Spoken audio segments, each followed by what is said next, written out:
নমস্কার বন্ধুরা, এই মুহূর্তে পাওয়া আবহাওয়ার সব থেকে বড় খবর। বৃহস্পতিবার সকালেই নেমেছিল রাতের অন্ধকার। ঝড় বৃষ্টি হয়েছে কলকাতা সহ দক্ষিণের একাধিক জেলায়। শুক্রবারও থাকছে ঝড় বৃষ্টির সম্ভাবনা, এমনটাই জানিয়েছে হাওয়া অফিস।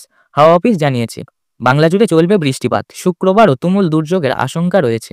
উত্তাল হবে সমুদ্র, সেই সঙ্গে রয়েছে কালবৈশাখীর পূর্বাভাস।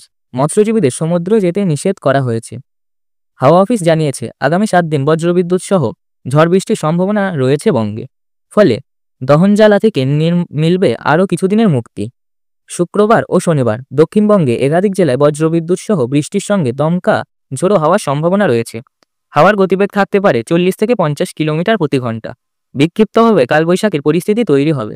সেই সঙ্গে শিলাবৃষ্টি ও বজ্রপাতের আশঙ্কা রয়েছে। শুক্রবার 1 মে রাজ্য জুড়ে সব জেলায় বিক্ষিপ্তভাবে ঝড় বৃষ্টির সম্ভাবনা হয়েছে। শুক্রবার 2 মে রাজ্য জুড়ে সব জেলায় বিক্ষিপ্তভাবে ঝড় বৃষ্টির সম্ভাবনা হয়েছে। দক্ষিণবঙ্গে কমলা সতর্কতা জারি হয়েছে। উত্তরবঙ্গেও সব জেলায় বৃষ্টিপাতের সম্ভাবনা হয়েছে, তবে শুক্রবার একটু কম থাকবে সম্ভাবনা। শনিবার থেকে ফের ঝড় বৃষ্টি বাড়তে পারে। এর পাশাপাশি বাংলা উড়িষ্যার উপকূলে সমুদ্র উত্তাল থাকবে। বাড়বে জলোচ্ছ্বাস। মৎস্যজীবীদের সমুদ্রে যেতে নিষেধাজ্ঞা জারি করা হয়েছে। হাওয়া অফিস জানিয়েছে আগামী 3 দিন ঝড় বৃষ্টির দাপটা চলবে। এরপর জেলায় জেলায় বিক্ষিপ্ত বৃষ্টিপাত হবে।